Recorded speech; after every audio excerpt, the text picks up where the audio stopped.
Mesdames, Mesdemoiselles, Messieurs, bonjour. Édition spéciale en cette veille de célébration de l'accession du Sénégal à la souveraineté internationale. Le chef de l'État s'est adressé à la nation. Que retenir de ce discours? Avec moi dans ce studio, Dr Cheikh Gueye, il est géographe, également Dr Djibi Diakhaté, sociologue, Momar Thiam est expert en communication. Nous aurons également Dambabou au téléphone en guise de réaction.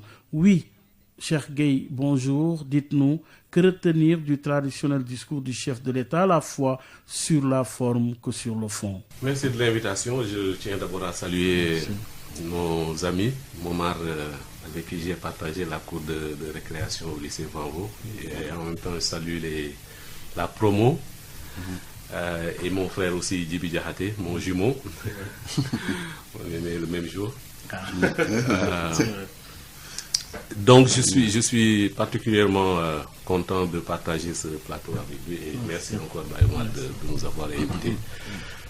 Sur la forme, donc globalement c'est un discours conforme à l'événement, le 4 avril. Maintenant, on peut aussi se poser la question du ton du discours, de sa dimension par rapport à ce qu'on pourrait attendre après la plus grande crise économique et sociale que le Sénégal ait connue, c'est-à-dire 2020, et avec le Covid et la manifestation que nous venons de connaître. On aurait pu peut-être attendre un discours beaucoup plus grandiloquent et qui pouvait permettre de donner peut-être une nouvelle utopie aux Sénégalais en général et aux jeunes en particulier. C'est quand même resté encore très technique, très pratique aussi pour certains, certainement. Mais voilà, c'est une première impression. D'accord, avant de revenir sur le fond. Alors, Momar Thiam, vous avez suivi le discours du chef de l'État, que retenir du point de vue de la forme? Écoutez, je commencerai par saluer mes amis autour de la table, Cheikh, avec qui j'ai partagé, comme il a dit, le lycée Bangolo-Nogan, et saluer au passage le groupe. Saluer aussi le professeur Djibi Diakhaté, avec qui j'ai eu quelques fois partagé chez d'autres collègues des plateaux. Et dire... Pour ce qui est de la forme, je trouve que c'est une forme qui est solennelle, qui est classique et qui est somme toute républicaine. Et que donc, à ce niveau-là, je ne pense pas qu'il y ait eu de nouveauté. Effectivement, sur la forme, comme l'a dit Cheikh, l'enchaînement du discours en Wolof est quand même une innovation de taille, d'autant plus que le message du chef de l'État, c'est bien marqué message du chef de l'État. Donc c'est un message envers les compatriotes. Et à partir du moment où la majorité des compatriotes n'est pas peut-être imbue de la langue française dans son intégralité, c'est bien que on est enchaîné sur le discours en Wolof pour faire comprendre quand même aux populations les messages du chef de l'État. Ça, c'est un premier point. Le second point, j'ai trouvé que dans sa posture et dans sa forme, il était quelque part, si on le regarde, là c'est dans une certaine gravité, parce que je trouvais le président de la République dans une forme de gravité, si on fait une analyse sémiologique, les impressions qu'il donne, les impressions qu'il dégage, montrent quand même que c'est quelque part un président de la République qui est plus ou moins, je dis bien, plus ou moins, je le mets entre guillemets, atteint par les événements. Et pourtant, je l'ai bien atteint par les événements. Et pourtant, on ne le sent pas dans le contenu de son discours. On y reviendra, bien sûr. On aura l'occasion d'en parler. Alors, allons-y directement, Djibi Diakhaté, dans le fond. Le chef de l'État, justement, a parlé d'apaisement. Il a annoncé aussi, justement, des engagements par rapport à l'employabilité de la jeunesse. Mais d'abord, du point de vue de l'apaisement, quelle est votre impression à ce niveau? Parce que, quand même, oui, il y a cette ère-là de l'appel à l'apaisement. Oui, je crois qu'il y a une continuité. Il y a de cela quelques jours, sinon quelques semaines, le président avait fait une sortie pour appeler à cet apaisement. Je crois qu'il y a une continuité. J'ai oublié de saluer mon ami de l'extrême gauche et mon ami de l'extrême droite. C'est un jeu de mots. Et moi, je suis au centre. Merci. Alors, donc, je voulais juste dire que il y a une continuité. Il y a eu une situation qui s'est produite il y a de cela quelques semaines, mais je disais tout à l'heure aux antennes qu'il y a eu un certain nombre de signaux avant-coureurs. Parce qu'en fait, bien avant la crise sanitaire, on a vécu quand même une crise tout court. Crise culturelle, crise politique, crise économique, une crise tout court. Et la crise sanitaire est venue aggraver le phénomène. Et on a noté pendant une certaine période une vague d'immigration irrégulière. Et cela n'a pas été suffisamment bien interprété comme un signe de désarroi et de ras-le-bol de beaucoup de jeunes. C'est ça la vérité. Et ces jeunes ont été accompagnés le plus souvent par leur famille. Exact. C'est ça, c'est pour ces jeunes qui quittaient en masse ce pays-là, qui prenaient des embarcations de fortune ou d'infortune, étaient le plus souvent accompagnés, aidés, financés par la famille. Et donc ça veut dire quoi? Ça veut dire qu'il y avait un niveau de mal-vivre excessivement élevé dans ce pays-là. Et donc les signaux étaient là. Le problème c'est que, est-ce qu'il y a eu cette disposition qui a consisté à lire de façon convenable ces signaux et à apporter la réponse la plus adaptée. Et il me semble qu'à ce niveau-là, il y a une distance. Ah oui? Oui, je crois que... Mais tënk ni nga xamante ne njiitu nu mu ko waxee ak jafe-jafe yi nga xamante ne askan bi moom la ñu jànkoonteel yow sa xam-xam màcc ci mbirum sociologie est-ce que gis nga ne am na li ñu naan moom yëg na bu baax a baax li nga xamante ne askan bi moom la jànkoonteel? waaw léegi li ñu mën a wax moom mooy askan wi ñu ngi doon dund lu métti loo xam ne sëqat nañu dégluwuñ leen yuuxu nañu dégluwuñ leen mais dañu jóg yëkkati affaire bi ci niveau bu gën a kawe.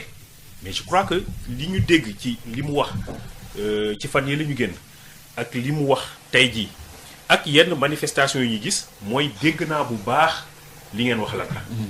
Donc te li ngeen wax ginnaaw dégg naa ko maa ngi góorgóorlu ci saafaraal jafe-jafe yooyu ngeen xam ni moom ngeen nekk. boo ko dee xool discours bi tey jii au-delà de li mu wax ci 4 avril soldats yi nga xam dañ leen war a sargal anciens combattants yi je crois que tudd na leen li muy rappeler ñun suñu liberté yu demee noonu li ñuy jot moom suñu bopp dafa am ñaari affaires yoo xam ni dañ ko war a jàngat moom suñu bopp liberté bi bu njëkk bi mooy wolof bi mu wax parce que bu fekkoon tubaab la wax kese ba pare nga ni dañoo moom suñu bopp dafay xaw a jafe bi ci des moom mooy feebar parce que garab bi tamit nag dafay wane ni moomuñu suñu bopp léegi je crois que mooy vaccin bi maanaam fi mu toll nii dañ koy xaar ci ñeneen waaw loolu tamit nag dafa laaj liggéey boo xam ne dañ ko war a liggéey li ma bëgg a wax ci mbirum recherche ci mbirum institution ak yu demee noonu ba nga xam ne dañuy gën a moom suñu bopp ci côté boobu maanaam ñu xam ni làkk bi ñuy làkk day tekki ni suñu moom suñu bopp am na lu des li ñuy dem di jëggaane yenn yi ci réewu tubaab bi lépp nag mënuñu koo amal suñu bopp mais yenn yi nga xam ne war nañ koo mën a am amuñu ko ba léegi dem di ko jëggaani wane nañu war nañu gën a mën a liggéey pour gën a moom suñu bopp te je crois que saafara yi mu wax ci mbirum koom am na ci benn élément bi nga xam ne jàpp naa ni élément bu am importance la mooy ñu delluwaat ci gox-goxaat yi. Arrêtons-nous sur cet aspect-là dafa am benn particularisme boo xamante ne waru jug tey ci Sénégal unité boobu muy wane te nee na amul kenn koo xamante ne war na jug pour yàq unité boobu yow gis nga ne débat yi di génn fan yépp ñu ngi ko doon xaar tamit pour mu réagir ci loolu lay dàq na ko nanguwu ko te wax na njëriñ bi nga xamante ne war nañ ci teg loxo pour xeex lu nu mel yow miy xool mutation sociale yi ba Sénégal egg foofu tey ban jàngat ngeen ñu ci mën a waaw c'est que ak li muy wax moom waaw dama gis ne xam nga lenn boo ko amee da nga koy suuxat da nga koy téye dafa am loo xam ni dañ koo téye loo xam ni suñu patrimoine la ñun nag dañuy toppatoo li tubaab di wax patrimoine matériel maanaam ay taleeg ay hôpital ak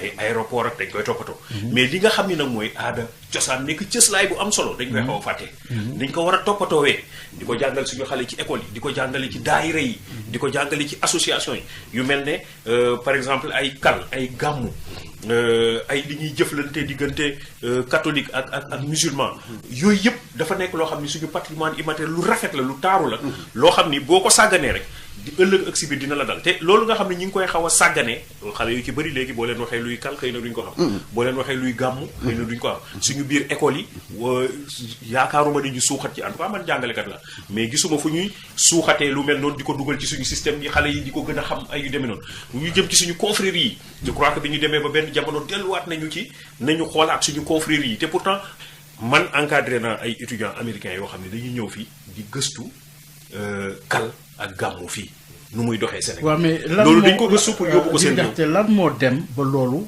mu nar a ndërmelu lan la. waaw mais mooy li ma la wax rek mooy benn suñu politique culturelle dañ ko war a xoolaat. xam nga nag réewu Afrique yi ci bëri bu ñu nee culture yenn saa yi dafa am fenn rek fu ñu ko xaw a tënk. te xam nga culture dafa yaatu te dafa am solo. gis nga même Covid bii dama waxoon ne boo ko dee xool bi ñuy gérer Covid bi dañu jiital trop ministère de la santé ak ministère de l'intérieur. pour man ministère bi ñu waroon a jiital culture ak communication la moom moo ci waroon a gën a fës maanaam gën a dem ci nit ñi ci aada cosaan yi.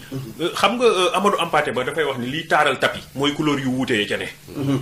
tapis li tax mu taar mooy couleur yu wuute ya ca ne. wuute boobu nag dafay am. nga dem ca bitig xaasonqe baynuk basari wolof séeréer njoola mankaañ ñoom wuute boobu ni mu rafetee taar la. maanaam ku ci nekk boo fa demee mu lay jàngal loo xam ni nit da nga koo war a jox cër demal ca séeréer ba mun la ko kii noo pogun nit da nga ko war a jox cër nga dem ca wolof mun la nit ay garabam nga dem ca xalpulaar mu ne la neddo ko bandum nit mbokkam mais bu nee nit mbokkam waxu ni dafa war a yem ci biir alpulaar rek mais nit mooy mbokkam alors yooyu dafa nekk loo xam ni suñu ministère de la culture moo xam nag ci manifestation yu bëri jëlal ASC yi rek ñun ñëpp gis nañu ay ASC association sportive et culturelle maanaam bu fekkoon ni gunge nañ leen de man ASC bu njëkk dañ daan am théâtre de quartier dañ daan am théâtre de quartier di ci jàngale di ci et cetera mu am benn genre théâtre populaire la ci biir koñ yi boo xam ni dafa doon dund dëgg ñu ci nga ciy gis ñuy am yu ñuy loolu yëpp boo ko dee xool dafa xaw a nërmeelu donc il faut que vraiment ñu gis nga Cheikh Ahmed Tidiane Sy Al Maktoum yàlla na ko yàlla yóbbu àjjana nee na tumranke ma ngay tàmbalee ba nga xeebee sa bopp maanaam nga am loo xam ni dafa am njëriñ lool moom la Joseph Kizerbo di wax la naat des autres bis boo bàyyee sa basang nga dem wuti basangu jàmbur xëy na di nga toog waaye doo toog place ba gën parce que place ba gën moom moo cee toog bu ko defee nga gedd daw di jëliwaat sa basang que la gën a xam valeur u basang yow ba nga yor jël na ko dem ak moom nga tumuraange alors parce que sookul la pour balaa ñuy egg ci développement koom-koom ñu tabaxaat suñu société bi ba mu dëgër njiitu réew mi tey feeñ na ci discours am mais lan la ñu def ba egg ci fi ñu egg ci parce que tamit du point de vue suñu dëkk di dox ba egg ci 61 ans li ñu gis tey nekkul dafa ute ak jaar-jaar bi ñu jaar tabax bi ñu tabax ba féewulu ak li nga xamante ne moom lañ doon xaar Cheikh ci wàllu boobu. contrat social bi mu tudd. ñëw na ci discours am tey bariwul lu muy ñëw ci discours suñu président de la République le commun vouloir de vivre commune xam nga loolu wax na ko. ay concept la yoo xamee ni ca Senghor dañ ko dégg lu bari parce que moom dafa jàppoon ne balaa ñuy tabax lenn nit ñi ak seen nekkandoo ci jàmm ñu bokk ay cëslaay loolu ci boppam moom moo jiitu ci développement ba taxoon culture mu doon wax c'est au début et à la fin de tout développement kon mu loolu ci boppam tey delloosi na ko mu doon lu am solo ci jamono jii ñu toll ndax rek ku nekk xam na ne fi mu toll nii mbiru waaso ak mbiru ay fu nit ñi di delloo di bokk loolu dafa commencé di am ay féewaloo li ko indi nag c'est très simple mooy instrumentalisation politique maanaam politiciens yi di bëgg a wéeru ci loolu ngir mën a yokk seen doole wala di ko xeexe loolu nag sénégalais yi yaakaar naa ne duñ ko seetaan ba tax na tey bu wootee waatee ne nañu gën a dëgëralaat loolu gën a gëstuwaat li ñu boole man damay jàpp ne ci loolu dañu cee dégluwul ñun parce que dafa bari gëstu daanaka Sénégal loolu bokk na ci sujet de recherche yi gën a yàgg yi gën a yaatu luñ ci bind ay milliers de pages lañ ci bind mu doon ay tubaab avant ñuy sax am suñu indépendance ñoom ci seen bopp ñu xam ne réew mi am na nu mu bindoo nuñ ko mooñee noo xamee ni même ku fi bëgg a toog sax noot ñu sax am na noo koy defee ñoom ci seen bopp ñu nangu ko bind ko ñu jàpp ne boobu loolu moom moo tax sax ba ñu amee indépendance ba tey ñu am dal loolu moo tax ñu tuddee ko le contrat social sénégalais. le contrat social ci Rousseau la jógee. mais am na nuñ ko doon waxee ci ñoom seen i dëkk ñoom Rousseau ak philosophie des Lumières. waaye ñun fii jàppante bi nga xamee ni moom la nit ñi jàppante ci mbokkoo wala tey jii ñun ñii ñëpp ku ci xóotal tuuti. mbokk day feeñ. mbokk ci waaso mbokk ci fa ngeen dëkk. mbokk ci cosaan bu ngeen bokk mbokk ci diine bu ngeen bokk. diine ji bu mu fi ñëwee gën fee yaatu daanaka am na ay date clé ay 1867 bi nga xamee ni tariixa yi ñu ngi fiy ñëw dañoo ñëw daal di joxaat beneen sens beneen projet la société sénégalaise. indi yu bees indi kilifteef gu bees indi nangonte gu bees. loolu nag bu xam dafa mel ni ñi nga xamee ni ñoo jiite réew mi depuis bu yàgg maanaam fonkuñu ko. alors que comme ni ko Djibi waxee am na ñoo xam ne ñu ngi jóge ba bitim réew di ko ñëw gëstu si. parce que cher Sénégal. waaw nekkul benn dëkk boo xam dafa isolé wu. waaw dafa nekk réew boo xam ne nekk si àdduna bi intérêt yi tam bari ubbeeku. mu ñu dem ba wax am na ay découverte pétrole gaz yooyu yëpp di sa mbaxloo te loolu tamit gis nañ benn moment donné dafa nekk loo xamante ne dañ ko attaqué de l'intérieur te amul dara lu ko protéger alors fu ñu toll nii naka la ñu mën a maanaam suuxali loolu. ba jox ko doole bu mu am pour mën a préserver identité. xam nga ci Covid bii nga xamee ni ci lañ ne. waaw dafa nekkoon test suñu cohésion sociale. est-ce que suñu réew ay reenam. dëgër na. est-ce que ànd bi nga xamee ni moom la askan wi war a ànd jàmmaarloog benn mbir est-ce que loolu dëgër na. soo ko seetloo ci weer wii daaw ci le président de la République woote ñi ko gënoon contre ñëw wuy si ko.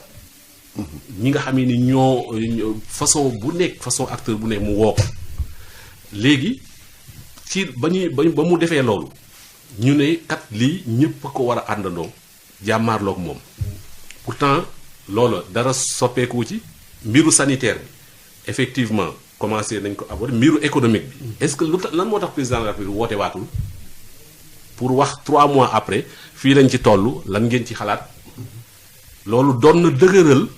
jàmmaarloo bi nga xamee ni moom la ñu doon jàmmaarloo ak jafe-jafe yi ndax jafe-jafe yi dafa additionné wu. xam nga maa ngi koy wax ci benn post Facebook sax nii ma ni mbas mi mbënd mi mbëkk mi ñett yooyu xaj ñu ci réew su fekkee réew mi dëgër googu nag li ko nasaxal moom mooy ñàkk a fonk gu ñu ñàkk a fonk ak ñàkk a xam gu ñu ñàkk lan mooy réellement reeni réew mi.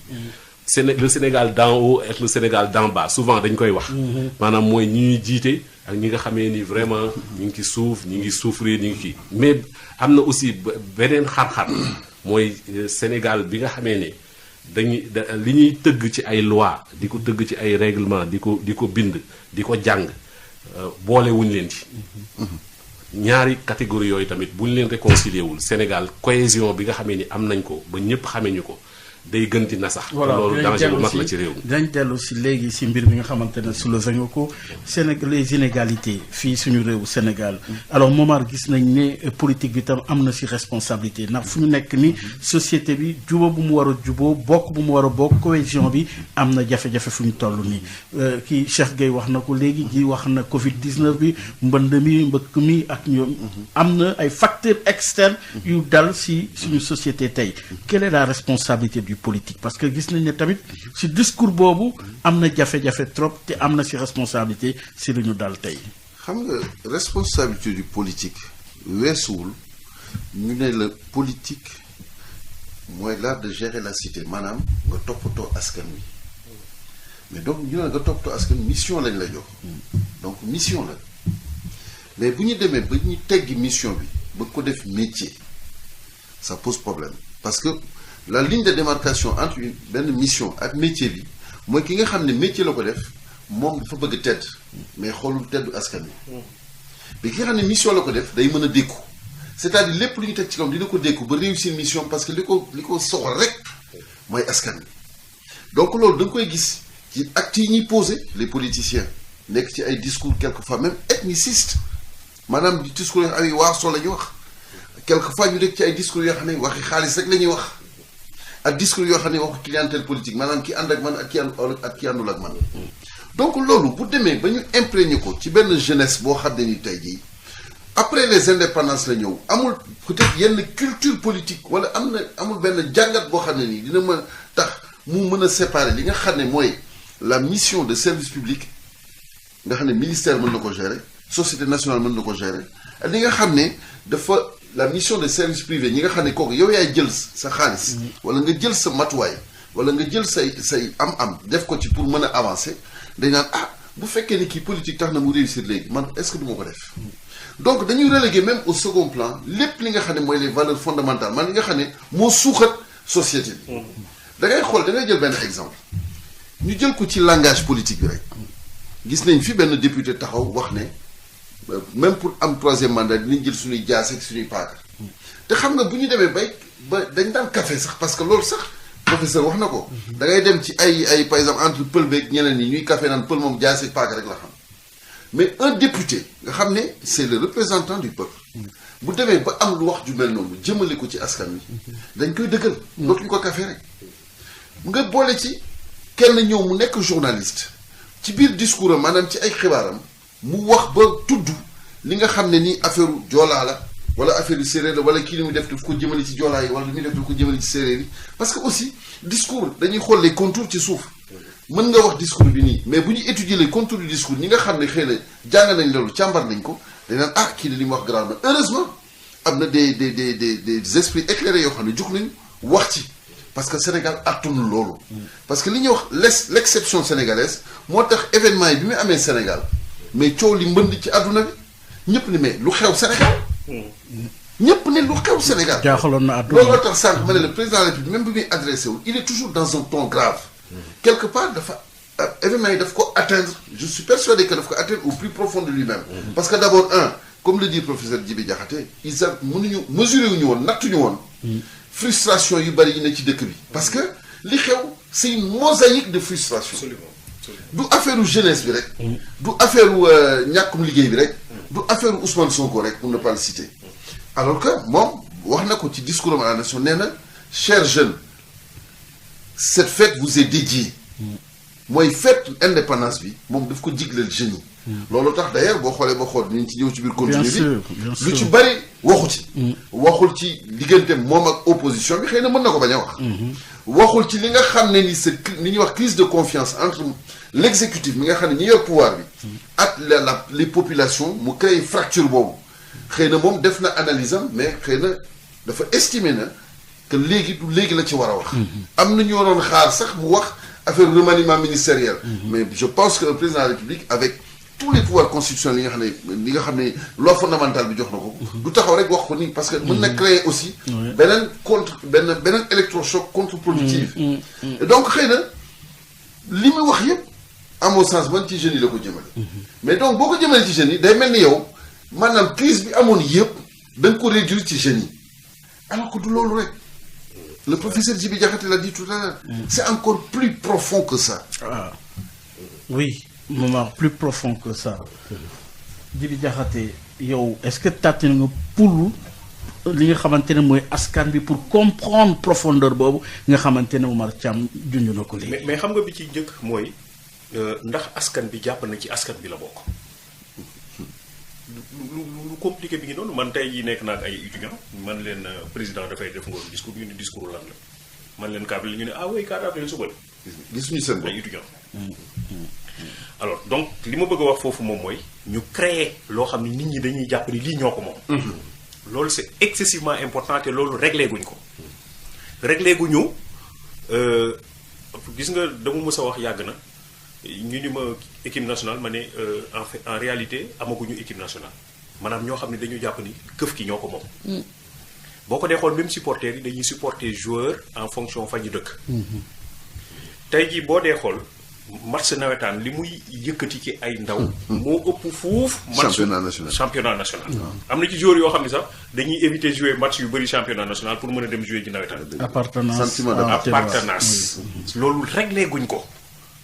le sentiment d'appartenance loolu nag dafay nekk benn état boo xam ni société lay nekk état société boo xam ni ñun ku ci nekk actionnaire ngay nekk ci état bi c'est important ñun ñëpp ku ci nekk actionnaire nga bu ko defee yow da nga naan lii société la entreprise la actionnaire laa ci dama ci war a dugal pourquoi amuñu ce patriotisme fiscal lan moo tax Cheikh Gueye mii di jóge Dakar def ay centaines de kilomètres dem Touba joxe di addiya te bureau impôt bi nekk wetu këram moom du fa dem di joxe ji impôt am na ci ñu bëri ñoo xam ni seen impôt boo ko dagguloon ci seen salaire duñ ko jël dem di ko joxe ci. mais non rupture boobu nga xamante ne yow seetlu nga ko rupture boobu entre citoyen bi ak ñi nga xamante ne mooy institution yi ak exécutif bi loolu ban moment nga ko sentir ak profondeur bi ak lan mooy saafara si. loolu yomb naa lijjanti. Cheikh kay loolu bind na ci ay yu bëri. En fait institution yi ci bëri yu ñu moom dañ koo dagg bàyyil ñu ko fi du suñu institution moom. du loo xam ne ñun ñoo ko jël. mu bokk ci suñu taarix. léegi rek bi mu lay wax léegi ci mbirum diine amul fenn fu ñu ko logé. maanaam dañu def ay institution yoo xam ne kan moo ci gis sa bopp. désincarné benn jamono. Conseil économique social et environnemental dañuy defoon journée porte ouverte ma ni jamono jooju secrétaire général bi journée porte ouverte bi ngeen def fële côté Le Dantec kan moo fay ñëw ma xalaatuma sax ki waxuma kii nekk Guédiawaye Pikine mais ka nekk kii du ndax dina dem ba foofu en fait institution dafay nekk loo xam ni nit ñi dañ ciy gis seen bopp loolu nag am nañ ci ay jafe-jafe Baye Omar en fait il faut que mu nekk Sénégal boo xam ni suñu Sénégal la xam nga président dafa wax ni ñu dund ensemble ñu joxante mbagg ak mbagg je crois que delloo nañu sax ci suñu hymne national. ñu delloo te mbagg ak mbagg même hymne boobu ndax nit ñi gis nañ ci seen bopp. gis nga dafa am ay kenn am réew dafay am ay kenn yoo xam ni tey jii am na dëkk yoo xam ni boo fa demee ak lu ñu xëccoo am na loo xam ni kenn du ko laal. c'est sacré.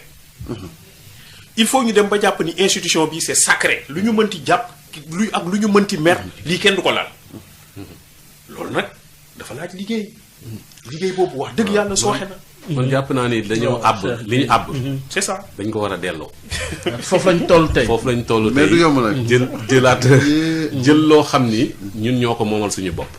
moom laay tuddee chaque fois refondation.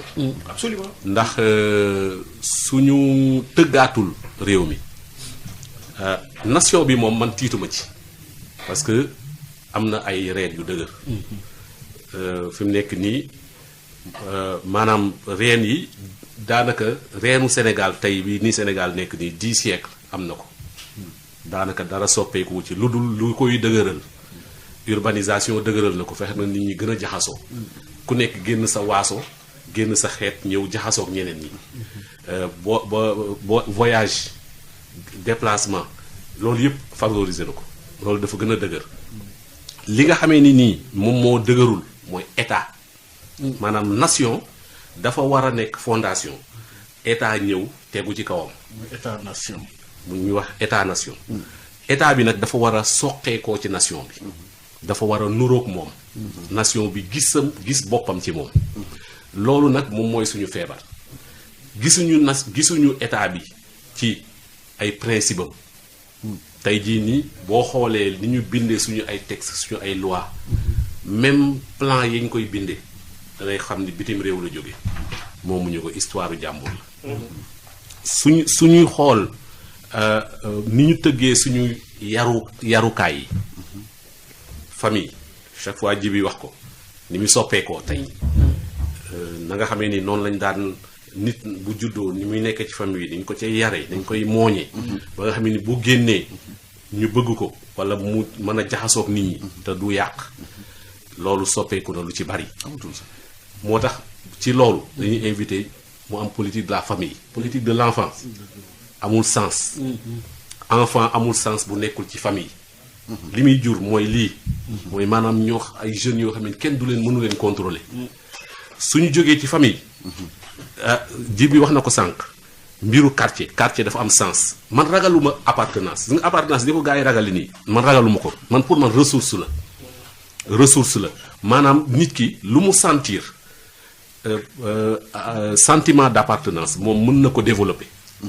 tey jii nii moom la ñu gis. kon buñ ne tey jii waa Touba jóg leen. waaw ñu ne waa Touba ci kanam ne jox leen ma li ngeen am ma def ko fu ngeen gis gars yi yëpp dañuy génn joxe ba ñaari at ñetti at benn association mën a dépasser budget mairie bi loolu leçon la maanaam nit ñi suñu soo génnee ci mbiru quartier mbiru ville.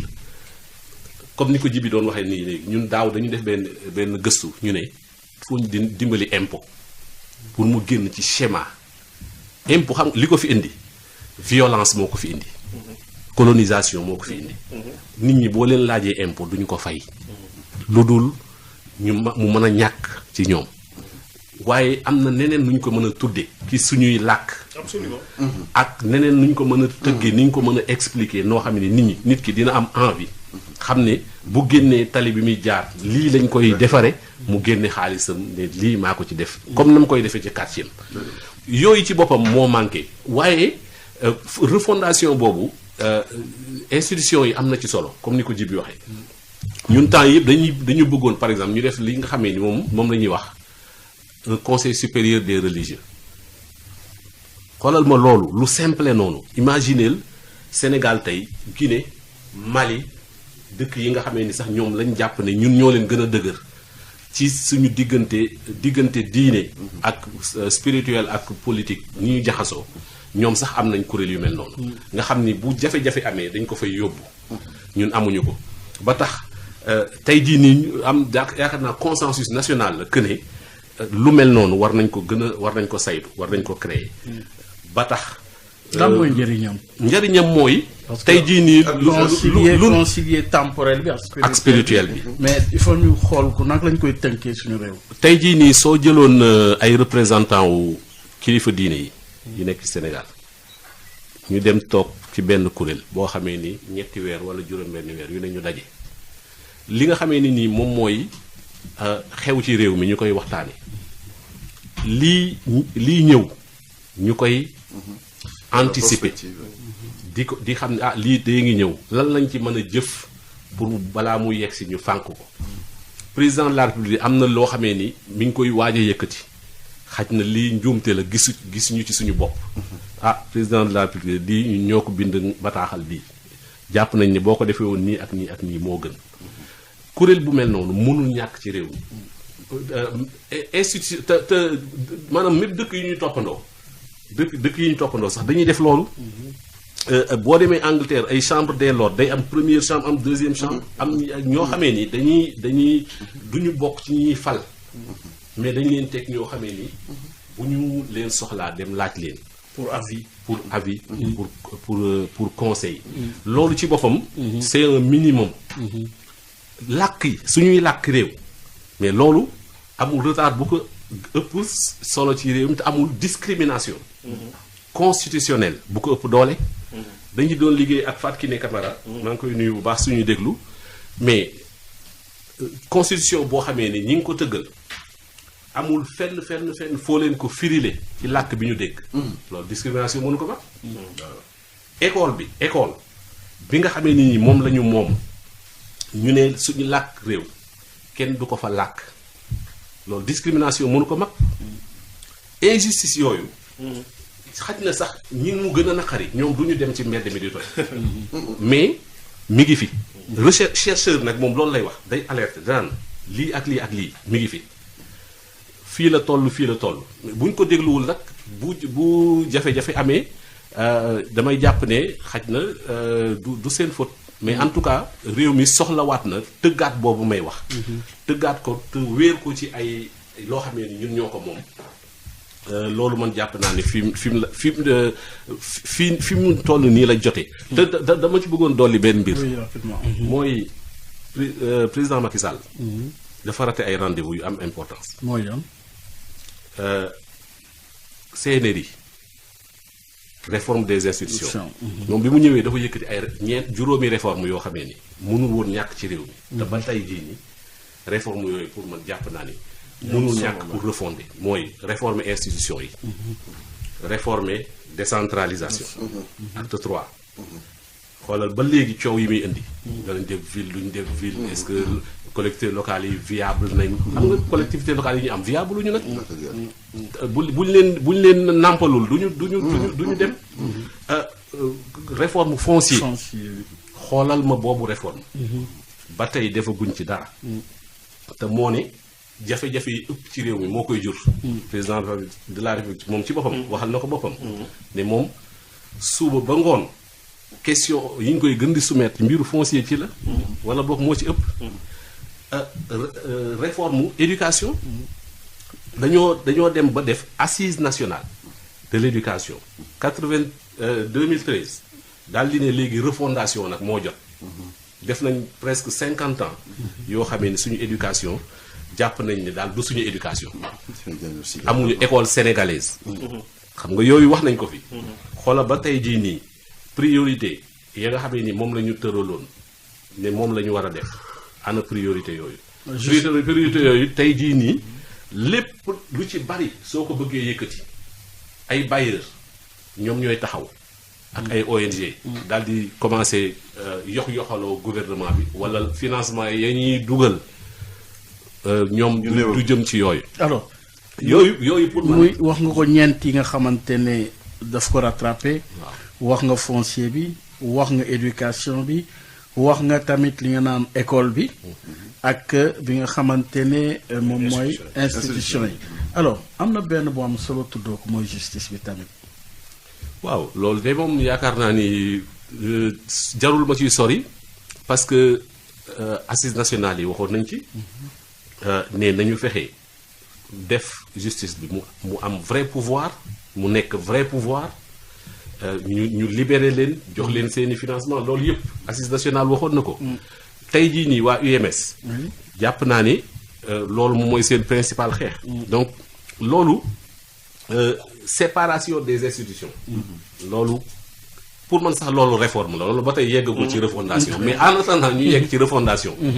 président de la république dimbali ñu bu fiy toog bu fi dul toog ñu changer lien bi nga xamee ni moo am.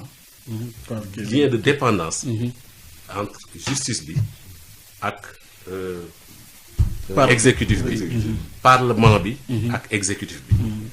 parce que relation yooyu ñu am noonu moo tax amatuñu daanaka état. amatuñu état parce que séparation bu amatul ci état. pouvoir bi yooyu benn bu ci nekk du mën a jouer rôle contrôle. fexe gouvernement bi di damm loxoom. di ko jaarloo fi nga xam ne ni fa la peuple bi bëgg. alors loolu bu amul. amatuñu jafe-jafe alors Momar Thiam naka nañu mën a alors wax respect des institutions ak constat bi nga xamante ne Cheikh Gueye def na ko.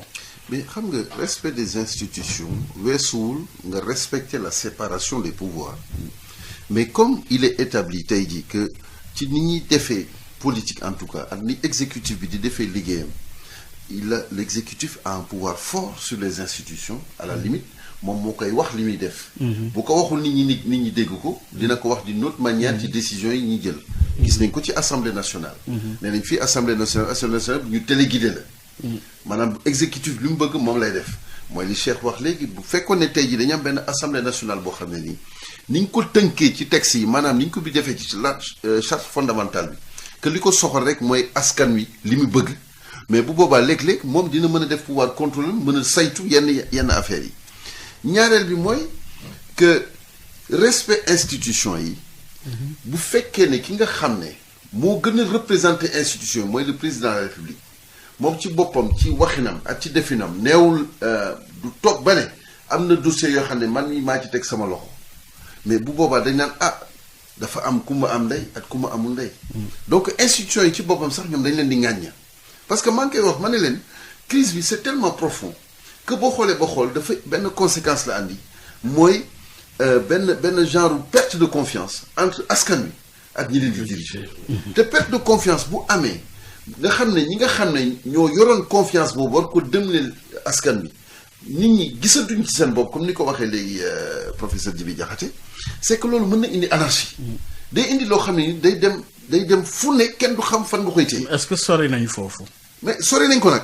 parce que aussi man dama bokkoon ci ñi yaakaaroon ne Sénégal yi ak lu leen mën ci teg rek depuis le 23 juin.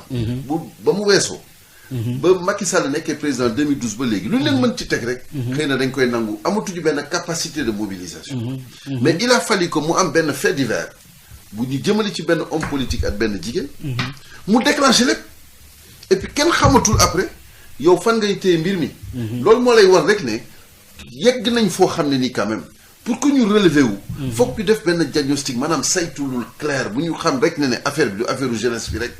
c'est encore plus profond comme le dit monsieur Diakhaté. foog ñu dem xool saytu ko bu baax a baax mais xam nga nag malheureusement. le temps de nos États. n'est pas de nos politiques surtout. n'est pas le temps askan wi. parce que politique ñoom l'immédiateté rek maanaam li xew léegi rek ñu xool naka la ñuy def léegi rek la ñuy gis. donc du ñu saytu. day superficiel. non seulement du ñu saytu. mais du ñu référé wu ci ñi nga xam ne chercheurs yi nga xam ne ñoom ñi ngi saytu di def prospective maanaam di xool lan moo mën a xew suba. donc loolu intéressé wu leen li xew tey rek tey ñu naan teew mi teew. loolu moo leen intéressé. mais xoolal rek tey jii ak situation bi ni mu demee. ñëpp yaakaar ne que ak nit ñi nga xam ñëpp dee nañ ci mu nekk benn drame boo xam ne ñun ñëpp daf ñu jàpp. parce que ku ci nekk rek boo ci amul mbokk am na ku la jege. au même moment où président moom ci boppam. comme je l'ai dit il est tellement atteint que même buy wax discours da nga koy gis ci kanamam. ñu gis ay naataangoom di organiser ay. seen meeting ay yooyu meeting grandeur nature ñuy wax ay 600 millions. ñi naan Kaolack ànd na ak président. ñi naan le Fouta titre foncier pour le président alors que y a un décalage. li nit ñi di xaar ak ñoom li ñuy wax du benn. donc alors que le président bi mu fi amee poste premier ministre à la personne de Mohamed Dionne bi mu génnee lan la wax. au travail. mais bu fekkoon ne slogan boobu. dañ ko respecté ministre bu nekk képp koo xam ne dañ la jox loo xam ne nii da nga ko war a liggéey pour askan wi loolu rek moo lay soxal. alors mu wax ci am ñu ñëw si li nga xamante ne mooy discours bi. Djibi Diakhaté chef de l'État nee na que 450 milliards lay jël pour dina ñetti at yoo xamante ne bu si nekk 150 milliards la pour cette année déjà 150 milliards. 450 milliards yi mooy at yi si topp bu si nekk àdduna dina si jox 100 milliards yow noo jàngatee li nga xamante ne mooy urgence boobu xaalis boobu ñuy génnee jëmale ko si jeunes yi. waaw déjà. est-ce que c'est réducteur par rapport à la profondeur. waaw je crois que wax na ko moom affaire bi dafa sori. parce que wax nañu fii problème mu foncier. problème la problème bu jigéen ñi nga xam ni duñu am jumtukaay bu ñu liggéeyee. loolu problème la. problème yi dafa yaatu. mais approche bu mu génnee ak montant bu mu jox. waaw léegi zone suñu région frontalière yi. réglé wu ñu seen problème am na ñoo xam ne ci frontières yi lañ nekk du ñu mën a faju du ñu jàngi ci wala ci pays beneen ba la ñuy dem di yóbbu seen xale yi ñuy jàngi.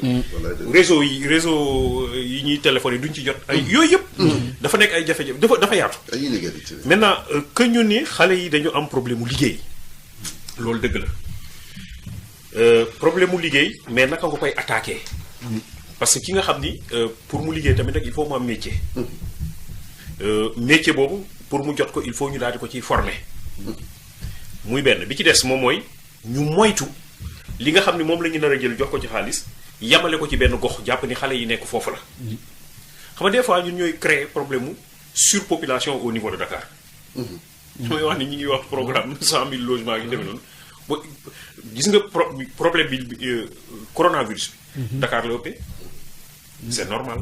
mais tamit wax na ko kii ma préciser tamit nee na le gouvernement tiendra compte de toutes ces contributions dans le cadre de la formulation d'une stratégie cohérente de territorialisation des politiques et de mutualisation des instruments de promotion de l'emploi, de l'entrepreneuriat et d'insertion des jeunes. Exact. Il a parlé de territorialisation. dafa laaj liggéey. donc wax na ko des mécanismes. des mecs oui donc. Baye Omar gis nga Sénégal yàgg na am. ay agences yu ñu teg. pour ni dañuy def emploi. et à chaque fois ñu jox la ay statistiques ni la créé nañu 500 000 emplois créé nañu et cetera et cetera situation bi daf lay wat ne bon pour cette fois au moins nañu sérieux quoi c'est-à-dire que nañu jël affaire bi fi ñu ko war a jaarale ñu jaaree ko foofu. loolu mooy problème ba pare nag mu am liggéey boo xam ne dañ ci ànd ak ñi xam ñu liggéey ci. parce que emploi dëkk àdduna bi foo dem da nga fay fekk problème mu emploi. waaw léegi réew mi Sénégal dafa am nu mu rëddoo koom-koomam dafa am nu mu rëddoo dëkk goxaat boo dem da nga am nu mu mel ak lu fay meññ ak lu mu koy nu ñu ko mën a organiser. loolu nag am na ñoo xam ne seen xam-xam màcc na ci loolu. ndaw ya nga xam ne ñoom ñoo nekk foofu te ñu ci bëri nag dañoo bàbbeeku ñëw daal di ñëw Dakar. naka nga mën a def ba ndaw yi xam ne Kédougou soxlawul ma fay jógee di ñëw Dakar.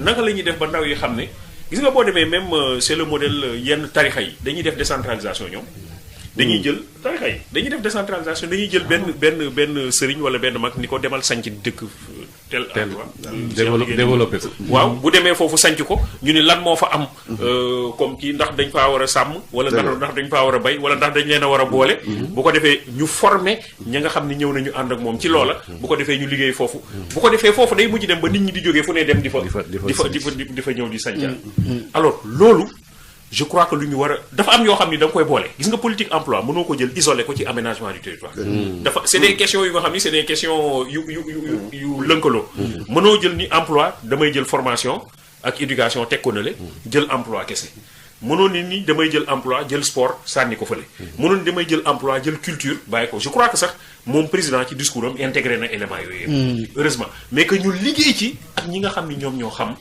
et puis ñu mettre l'accent sur l'équité et la justice. Je crois que le président wax na ko notion yooyu c'est des notions qui me semblent. wax na ko effectivement cher nee na par souci d'équité territoriale et de simplification des procédures un guichet unique boobu la dinañ ko samp ci 45 départements bi. alors pour rappeler à nos auditeurs que yéen ngi ni suivre seen page seen édition spéciale suñu invité Cheikh Gueye docteur en géographie ak kii di Momar Thiam di docteur en communication politique ak professeur Djibi Diakhaté sociologue en ligne Dame Babou Dame ñu ngi lay nuyu.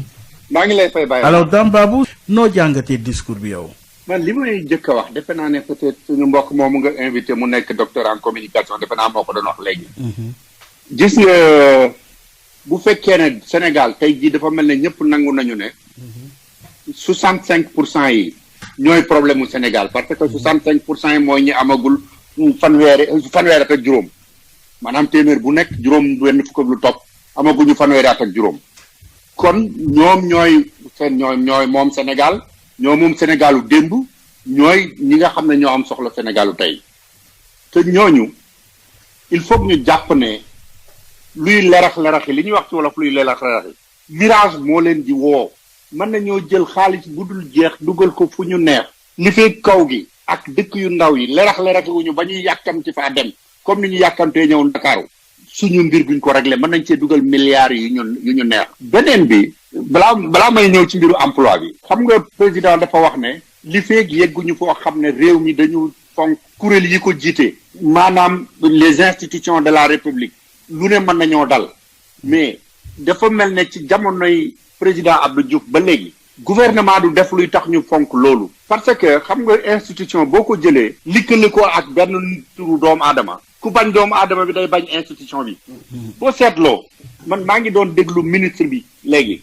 moom mooy jàngat li président wax. mën naa la wax ne waxul 45 secondes yu mu tuddul Macky Sall. 35 secondes laa la wax yu mu tuddul Macky Sall amul.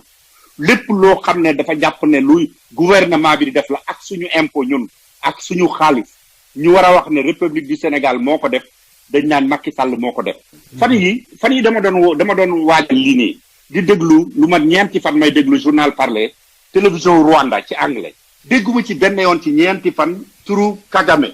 programme bu ñu wax ne dugal nañ ci nangami milliards dañ naan Rwanda dugal na nangami milliards. gouvernement bi def na nangam. mais gis nga lépp loo xam ne ca jamonoy peut-être ci xarnu ba la ñu wees siècle ba la ñu weesu ba léegi. bépp discours boo xam ne dafa am connotation propagandiste ndaw daf koy bañ. ndaw bëggul chef. bëggul buur bëggul bu mi njiit la bëgg. c'est que dama yaakaar ne suñu gars yi xàmmeeguñu leeral li ngay def ak propagande ma sama njiit a fi gën sama njiit mu gën a rafet sama njiit rek moom moo mas a xam nu réew mi doxe moom rek moo mas a xam seen soxla moom rek moo fi mas a def dara daanaka ngelaw li leen yàlla wàcceel sax moom bu ngeen ko jël woon te yàlla dana téye ngelaw li loolu yi tant que yaa ngi ko wax ñi ngay waxal ay nit lañu bu leen xeeb xam nañ li ñu bëgg waxal li xewoon 1960 maanaam par exemple xam nga président Abdou Diouf ñi doon ànd ak moom bu campagne ñëwee forage lañ doon wax ba président Ablaye Wade mujj ko tuddee monsieur forage madame Moulin président Ablaye Wade bi mu ñëwee ñaari affaire Guana Nepad dem nañ fi ba am ci sax émission Nepad musicale ba am ci Nepad musicale parce que propagande la waxuñu nit ñi NEPAD mooy lan ñu bari ñu ko doon déglu ay junniy ni ñor ci rajo bi mosuma dégg ku toog ak ñoom ne leen NEPAD lii la mooy Sénégal tabax na tali ba Ndar dañu bëgg mu dem ba yegg Algérie lu ñuy def ba Mauritanie tabax moom diggante Ndar ba ca frontière am ak Maroc tabax ko bu ko defee ñu am autoroute yu wër àdduna bi yëpp xam nga kenn expliqué loolu. le PSE. mën naa la wax ne la boo defoon étude tey jii nga laaj ñu bari sénégalais yi ne leen lan mooy PSE mooy président Macky Sall lañ koy tuddee ba mu tuul boo mooy tuul. alors je pense que suñu problème suñu réew yi mooy propagande mooy remplacer leeral. lii lañ bëgg nga liggéey ko dañuy seet li mu bëgg ñu fekk ko ca dimbali ko mu doxal ko jël ay nit ñu liggéey ca. mais li fekk ñu ngi jël DER. maîtrise chômeur. président Abdoulaye Wade def na programme yu mel noonu. ñi nga koy jox ñëpp dañ koy lekk ba pare ne tungaañ la xool parce que xamuñu ko loolu du seen bëgg-bëgg loolu du seen métier du li leen di yëngal. loolu man loolu laa xalaat ci affaire programme yu bari yu ñuy def. merci Dame daan ñu dellu si yow balaa ñuy jeexal. Amadou Sène Niang ñu ngi lay nuyu. ñu ngi lay fay. alors yaa ngi suivre débat bi depuis tout à l'heure am idée boo xamante ne bëggoon nga ko indi sur la solution que vous préconisez qui n'est pas nationale elle est locale et territoriale en quoi. merci Baye Omar di ndokkale sénégalais yëpp yi nekk ci réew mi ak bitim réew. di nuyu sa invité yi di nuyu waa Sud FM nga xamante ni souvent dinañ ma permettre ma wax sama xalaat. ci réew mi oui effectivement après discours président. ci jamono yële weesu ak bu tey bi. on sent une volonté de l'État de promouvoir l'emploi. dama ragal mu jaar fa magam yi ak maamam yi jaaroon ci wàllu stratégie ndax li ñu defaloon étudiant maîtrisards yi jaar na fi ASC emploi jaar na fi FNPJ jaar na fi programme yu bëri jaar na fi li ñu remarqué mooy c'est des solutions nationales qu'on veut appliquer sur tout le territoire national très souvent du jàll. donc ma gis ni te ma gëm ni la solution elle est plutôt locale. Baye Omar. Sénégal am nañ fi 600 collectivités territoriales. bon je dis 602 599 collectivités territoriales. 42 départements 552 communes et 5 villes.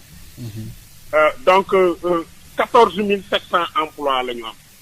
Mais à l'instar des autres secteurs de la vie, on n'a pas su avoir un répertoire des métiers et des emplois au Sénégal.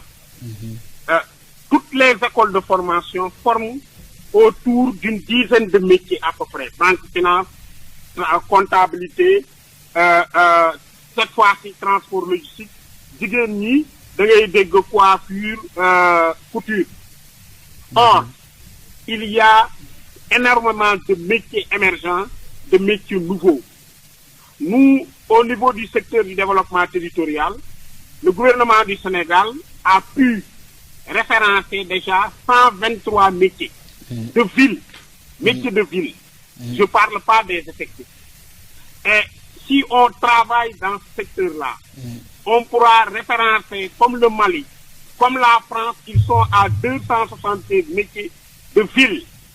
Si on met en place une bonne politique de formation professionnelle axée sur les métiers territoriaux, je vous garantis qu'au bout de 10 à 15 ans, on créera au minimum 30 000 emplois. On va pousser le développement du pays à partir du local. Parce que tous ces jeunes sortis de des universités dans le département de géographie, les fiscalistes, les aménagistes, les planificateurs, et tous ces métiers-là n'ont pas de point de chute dans les collectivités territoriales, parce que malheureusement, le gouvernement n'a pas encore cette bonne vision de mise au centre de sa stratégie de territoire. On a beau dire territorialisation des politiques publiques, mais récemment un décret est sorti pour donner des indemnités aux cadres. Oui, Amadou. Il y a les directeurs au niveau national qui peuvent bénéficier d'indemnités, mais l'emploi municipal ne sera jamais attractif parce que seul le secrétaire municipal et le secrétaire général de la ville peuvent bénéficier d'indemnités. Tout ça pour dire que ils auront beau faire, mais si les collectivités territoriales ne sont pas mises au centre de la stratégie, par divers moyens, je ne parle pas de subventions, mais par la mise en place de cadres, d'espace pour la promotion de l'emploi territorial, le Sénégal y gagnera par 2 fois, par la multiplication des emplois, mais aussi avec un effet multiplicateur par une émergence binationale à partir du territoire. Voilà. Nous savons dara mënu fi dem te jaaruñu ci territoire, il y a les TIC qui peuvent y aider, il y a l'agriculture qui peut aider à ce niveau. Vous l'avez de fort belle manière dit. Vous avez aussi parlé de la diaspora. C'est formidable parce que ñooñu seen approche territoriale. Am na benn dame bu nekk ci diaspora bi ñëw fii booru Mboro def lu ñuy oowee waabaale. Elle fait un travail extraordinaire. La diaspora, si on l'implique dans les politiques publiques aussi au niveau du Sénégal, je crois qu'on pourra véritablement développer ce pays. Alors, merci beaucoup Amadou Seignan, il est spécialiste en décentralisation. Alors le dernier tour de table, Momar, alors am na loo xamante ne génnul ci discours bi mooy les sujets politiques ci wàllu boobu gis nañ ci jafe-jafe report des élections locales, gis nañ ne tamit am na désaccord entre li ñu naan majorité bi ak opposition bi, gis nañ ne tamit ci wàllum politique fossé bi mi ngi gën a am. noo jàngatee loolu nga xamante ne ñu naan njiitu réew mi ñëw ci wàllu boobu la nag nga ko jàngatee. Man dama yaakaar ne aussi discours de la nation quelquefois question choix la. Vi ni moom discours am ni mu tëddee te mu wax ca njëlbéen ne mu jël formule bu ne chers jeunes, cette fête vous est dédiée. Donc moom yama yaakaar ne moom jeunes yi lay waxal. xëy na mais nation nag dafa pluriel, nation yëpp ci ne. surtout que yow bu fekkee yaay njiitu réew mi ñu xam ne am na benn gouvernement bu nekk sa gannaaw maanaam exécutif yëpp taxaw nga xam ne dëkk bi traversé na benn crise boo xam ne nii implication yi maanaam li mu ndërmel dafa bari. yaakaar naa ne discours bi warul nekk rek ci jeunesse bi parce que effectivement bu fekkee dafa nekk ci logique apaisement maanaam dal mais boo waree dal di nga dalal jeunes yi mais di nga dalal aussi ujju politique bi nga xam ne fi mu ne ndërmelu na parce que ne serait-ce que exemple élection locale yi dafa am ay désaccord ba ñenn ñi retiré wu. donc war nga am loo xam ne ni boo leen ko waxee wala boo ko waxee askan wi dina wane ne yow mii kat yow boot nga ñëpp. Cheikh Gueye, le mot de la fin avec une perspective dans quel sens finalement? waaw man dama jàpp ne y a le discours, y a les actes. Et la réalité. actes yi fi mu toll nii ci lañu war a jëm nag surtout ci mbiru politique. ndax c'est vrai premier mandat au président Macky Sall ak début mandat bi politique bari na si trop xëccoo politique defante politique bañante politique loolu daf ci fort defante par rapport ak adversaire am yi problème justice yi problème mu fañ ak yëpp maanaam confrontation logique boobu daf ci bari fi mu toll nii nag comme de mi ngi dem ci fin wu deuxième mandat am crise bu toll nii am fi muy mbas mi muy mbëkk mi ak aussi manifestation yi fi am fi mu nekk nii dafa war a jëlaat beneen souffle jëlaat beneen hauteur. dafa mel ni du lu yomb de. mais nag fi la ñuy xamee ndax président buy bàyyi trace dans l'histoire lay doon wala du ko doon. loolu mooy enjeu bi. loolu mooy enjeu bi pour man. alors le mot de la fin avec Djibi Diakhaté, transformer cette crise en une opportunité comment et dans quelle direction? waaw dañu war a jàng lu bëri boo ko dee xool Baye Omar weer yi ñu génn at yi ñu génn boo ko dee xool tension bi xawoon na sori trop. tension bi mi ngi feeñ ci nit ñi di même débat yi ñuy def da ngay gis nit ñi dënd la ñuy wax. ci kaw la ñuy wax débat yu ci bëri du yenn saa yi dañuy fàtte sujet bi nga xam ne moo nekkoon sujet débat bi mu nekk ay nit yu attaquante ci seen biir yaa def lii kii moo def lële boo ko dee xool aussi réseau social bi ñëw na gën a indi ci affaire bi gën a jax mu indi ay saagante ñoo xam ne dañuy marmite est en train de bouillir quoi nit ñi di saaga fii nit ñi di saaga bitim réew yu demee noonu alors je crois que war nañu jàngaat bu baax a baax nag dellu ci dal dellu ci li ñu moom dellu ci li ñu nekk nit ki mën nga wax sa point de vue ba mu jeex te doo ko wax ju ñaaw doo saaga doo et cetera loolu il faut ñu loolu wax dëgg yàlla mandarga sénégalais la il faut ñu dellu ci loolu donc bu nañu débat ci ay idée nañu débat ci ay programme daañu recentrer l'homo sénégalais voilà soxlawul ñu tekkiwul ni dañoo war a ànd ci lépp parce que loolu sax bu ñu ko defee xëy na di lu gën ci ñun ku ci nekk mën nga am sa gis-gis ak yoon yi nga xam ni moom nga yaakaar mais ñu def ko ci dal def ko ci respect Dame way allez-y rapidement man dernier mot bi ma bëggoon waaw dernier bi ma bëggoon wax moo ci affaire li ñu doon wax léegi ci affaire dialogue politique beeg élection yeeg yooyu bu amee lenn loo xam ne d'accord naa ci ak président Macky Sall tey mooy mu jël loolu teg ko fële wax leneen parce que nag wax dëgg yàlla man mënuma comprendre ñi nga xam ne ñi ngi ci dialogue politique bi dialogue national dialogue politique bokk ci réunion dialogue politique yëpp dem nañ fa mais amul beneen réunion bu ñu dem naka la ñuy defee njàngale mi demuñu fa naka la ñuy defee santé bi demuñu fa naka la ñuy defee sécurité bi demuñu fa ñu dem ba léegi ñu ne ñu dañoo bëgg a xuloo ci élection yi dañ koy def décembre wala février mel ne àdduna yi tukki ci diggante ñaar yooyu loolu mu lay xamal ne politique la parce que élection décembre ak février àdduna yi tukki ci diggante bi yow mi ko nangu ba ñu dem ba décembre ngeen ne tey buñ ko dindee man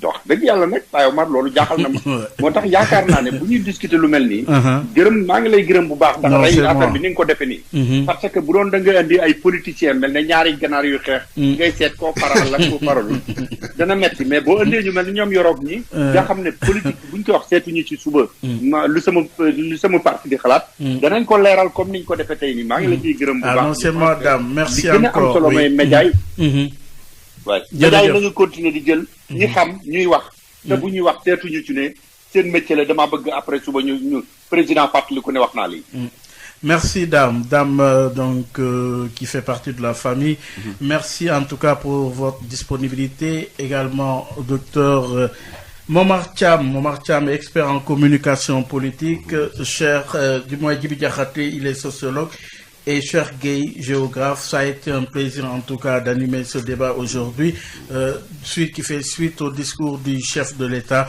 xanaa di souhaiter ñëpp rek excellente fête de l'indépendance di tamit suñu mbokku chrétiens yi tamit ñu leen di souhaiter joyeuse fête jërë ngeen jëf ñu bàyyi leen ngeen wéyal seen déglu ci seen rajo Sud FM.